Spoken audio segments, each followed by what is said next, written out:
Buenas tardes, mi nombre es David Astudillo del primero A1. Buenas tardes, mi nombre es Jason Berenauer. Buenas tardes, mi nombre es Josué Cartoche. Buenas tardes, mi nombre es Joseph Steve Cumebrito, de la Unidad Educativa Técnicos Salesianos, en el curso primero A1 de la especialidad de instalaciones y equipos de máquinas eléctricas.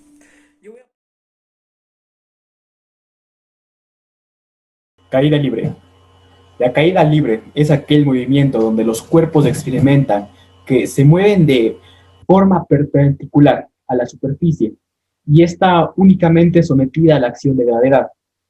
La acción en la caída libre es la aceleración de la gravedad, que es de aproximadamente 9.81 metros sobre segundos al cuadrado. Si el movimiento es en descenso, el valor de la aceleración es positivo. Mientras que si se trata de un ascenso vertical, este valor pasa a ser negativo, pues constituye un movimiento desacelerado. Las fórmulas de la caída libre. Tenemos aquí las fórmulas que son: velocidad inicial es igual a cero, la altura es igual a velocidad final sobre 2 por el tiempo. La velocidad final es igual a gravedad por tiempo. También tenemos la altura es igual a un medio de la gravedad por el tiempo al cuadrado. También tenemos la velocidad final es igual a la raíz cuadrada de 2 por la gravedad y por la altura. Y tenemos para calcular la caída, que sería igual a la raíz cuadrada de 2 por la altura sobre la gravedad. Movimiento rectilíneo uniforme. Un movimiento es rectilíneo cuando un objeto describe una trayectoria recta a velocidad constante, dada que su aceleración es nula. Además, es el movimiento cuya trayectoria es una línea recta, recorriendo espacios iguales en tiempos iguales. Su principal característica es que su velocidad es constante, por lo tanto, la velocidad no varía en ese movimiento. Recordando que la velocidad se expresa como el espacio que se recorre por unidad de tiempo y por tanto se puede representar en diferentes unidades. Por ejemplo, metros sobre segundos, kilómetros sobre horas, etcétera. Aquí vemos un ejemplo de las fórmulas las cuales tenemos que aplicar en este movimiento, las cuales podemos organizar como una frase para recordarlas más. Dios ve todo. Para sacar la distancia, podemos utilizar la fórmula de distancia es igual a tiempo por velocidad. Para sacar el tiempo, podemos usar la fórmula de tiempo es igual a distancia sobre velocidad. Para sacar la velocidad, podemos utilizar la fórmula de distancia sobre tiempo.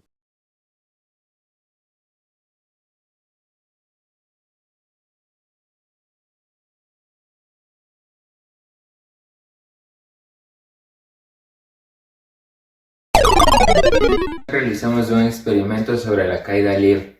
Botamos una pelota desde el segundo piso de una casa y esta se demora 2 segundos en tocar el suelo. Y con esto queremos saber la altura de la cual se botó el objeto y también a qué velocidad llega al suelo. En el cronómetro podemos ver que se demoró 2 segundos.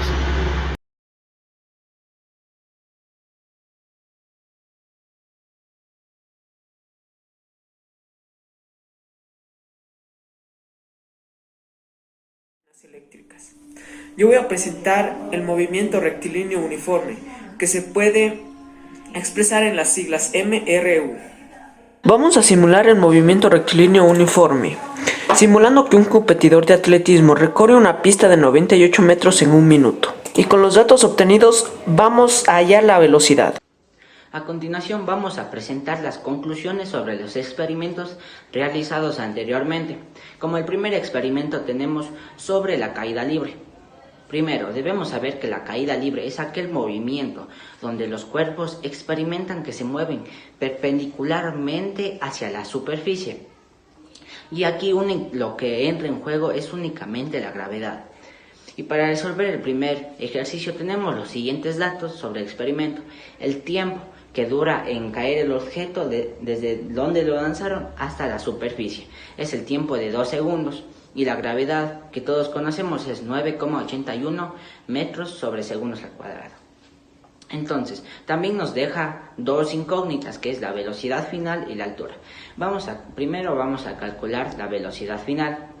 Para calcular la velocidad final se necesita una fórmula. La fórmula es velocidad final igual a velocidad inicial más gravedad por tiempo. Entonces, reemplazando todos estos datos, nos da una velocidad final igual a 19,62 metros sobre segundos. Ahora vamos a calcular la altura. Para calcular la altura también necesitamos una fórmula. La fórmula es altura igual a velocidad inicial por tiempo más gravedad por tiempo al cuadrado y sobre 2. Pero como nuestra velocidad inicial es 0, nuestra fórmula se reduce. Entonces la fórmula quedaría así: altura igual a gravedad por tiempo al cuadrado sobre 2. Entonces, reemplazando todos nuestros datos en la fórmula, nos da el resultado de 19,62 metros. Entonces, podemos concluir que la velocidad final en que llegó al suelo es de 19,62 metros sobre segundos. Y la altura desde que lanzaron el objeto es de 19,62 metros. Ahora vamos a presentar las conclusiones del segundo experimento. El segundo experimento se trata sobre el movimiento rectilíneo uniforme. Cabe recalcar que un movimiento es rectilíneo cuando un objeto describe una trayectoria recta a velocidad constante. Esto requiere que su aceleración es nula. Entonces, para los datos que nos da este experimento son los siguientes: la distancia, que es de 98 metros, y el tiempo también nos da que es de 1 minuto, que esto sería igual a 60 segundos. Pero ahora nos pide calcular la velocidad final. Para calcular esta velocidad final con la que circula, se requiere una fórmula muy sencilla. La fórmula es velocidad final igual a distancia sobre tiempo. Entonces reemplazando todos nuestros datos, nos saldría una velocidad final igual a 1,63 metros sobre segundos. Entonces, con esto podemos decir que esta persona recorre a una velocidad final de 1,63 metros sobre segundos. Muchas gracias.